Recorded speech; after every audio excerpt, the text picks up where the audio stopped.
Bonsoir, dans cette séance, nous allons continuer cette session 2018, la deuxième session, en entamant l'exercice 2, avantages des fibres alimentaires. Les fibres alimentaires constituent une part importante de tout régime alimentaire équilibré, pourtant elles ne sont ni digérées ni absorbées par l'organisme. Ce que nous savons déjà, dans le tube digestif, le transit intestinal a une durée normale de 30 à 40 heures. Dans le cas où cette durée dépasse 72 heures, les fibres alimentaires accélèrent le transit intestinal. Mais dans le cas où cette durée est inférieure à 24 heures, les fibres ralentissent ce transit. Donc بحسب هذا الباراجراف مبين انه وقت اللي بياخد وقت الترانزيت انتستينال اكتر من اللزوم بخف سويت او فيبر اليمنتير، ووقت اللي بياخد اقل من اللزوم كمان بيرجع بيعلى. De plus, une alimentation riche en fibres alimentaires entraîne une diminution du taux de cholestérol et de glycérides lipides, c'est-à-dire les lipides, dans le sang. 1.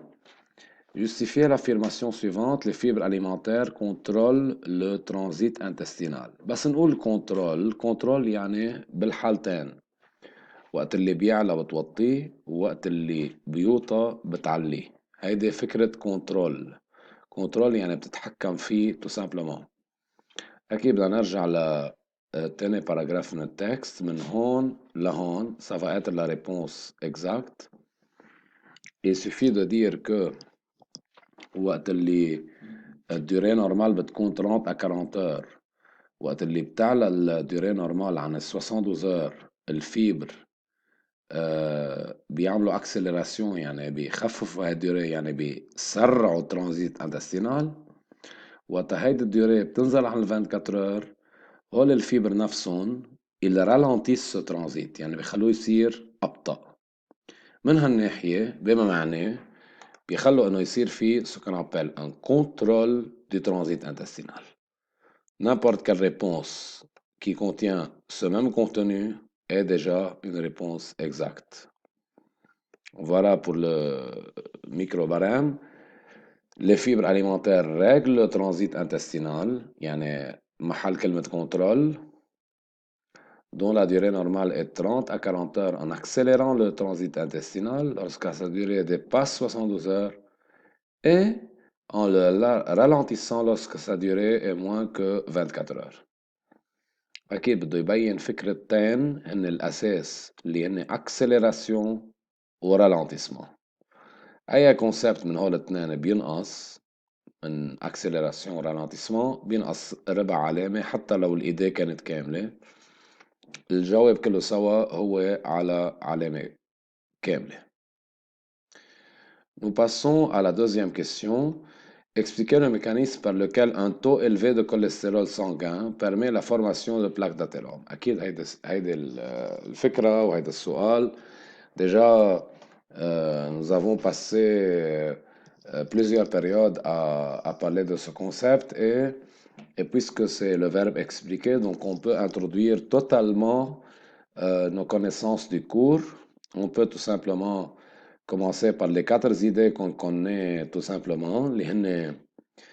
Premièrement, l'alimentation riche en lipides qui va entraîner, suite à un taux élevé de cholestérol, le dépôt de ce taux élevé de cholestérol suite au transport de lipoprotéines qui sont concernées, les LDL, dans la paroi intérieure des artères. Cela va provoquer la formation de plaques d'athérome et enfin la venue de ce qu'on appelle des maladies cardiovasculaires. Donc, il y a 4 idées, voilà, un point avec un quart de point sur chacune des 4 idées, le transport dans le sang par le LDL, le cholestérol qui devient en excès suite à l'alimentation qui est riche en lipides, le dépôt sur les parois internes et l'accumulation et la formation de plaques d'athérome. Ensuite, numéro 3, le document 1 représente les résultats d'une étude portant sur la variation du nombre de morts par crise cardiaque en fonction de leur consommation journalière de fibres alimentaires. Évidemment, journalière signifie quotidienne. Dressez un tableau montrant les résultats illustrés dans le document 1. Le tableau est très facile à faire. Évidemment, en abscisse, on a consommation de fibres, c'est-à-dire en haut dans le tableau, et le nombre de morts par crise cardiaque pour 10 000 personnes est en bas dans le tableau. Le tableau va avoir une allure de ce type. Il faut donc mettre évidemment un titre. Sans titre, c'est un quart de point en moins, au moins un quart de point en moins.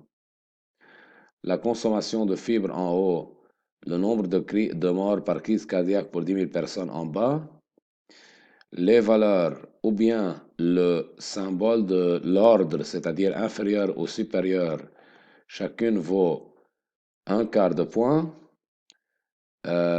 et chaque deux valeurs manquantes ou incorrectes, il y a un point en moins.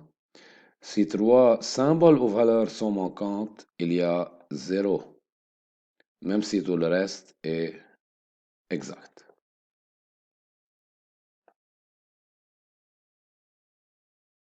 Passons au numéro 4.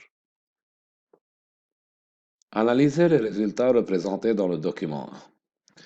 L'analyse est très facile à faire. Il faut toujours évidemment commencer par leur donner.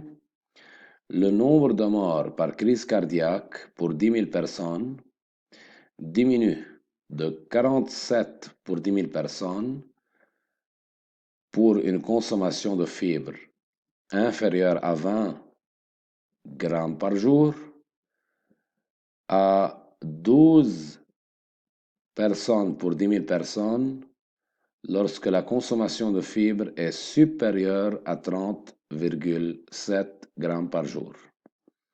Laquelle, une autre manière d'analyser, le nombre de morts par crise cardiaque pour 10 000 personnes diminue de 47 pour 10 000 personnes à 12 pour 10 000 personnes lorsque la consommation de fibres augmente de moins de 20 grammes par jour à plus de 30,7 grammes par jour.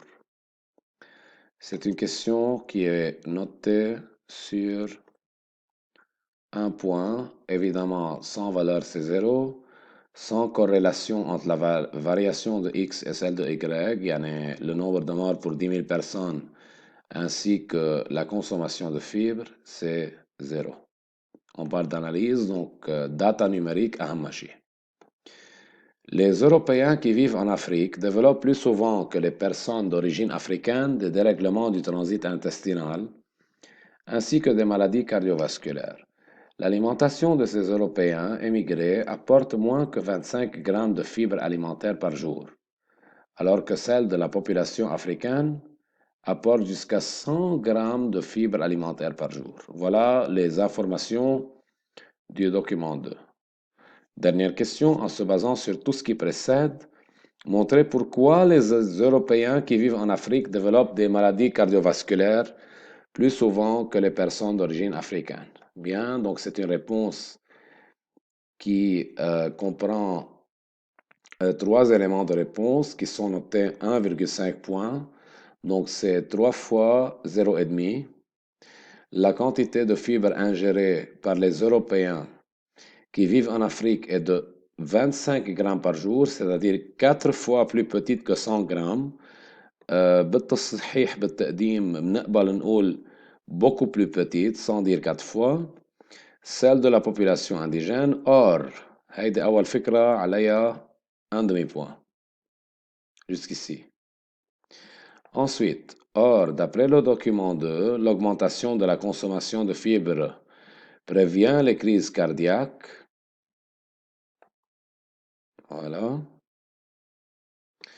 En plus, elle diminue le taux de cholestérol dans le sang, prévenant les maladies cardiovasculaires, et c'est ce qu'on a vu, évidemment, dans le document 1.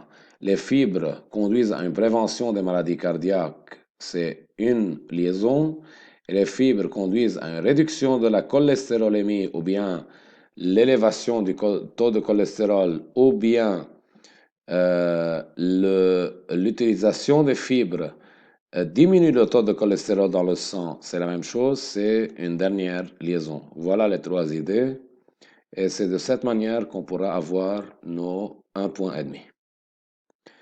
Pour ceux qui ont des questions, nous sommes toujours prêts à répondre. Bon travail.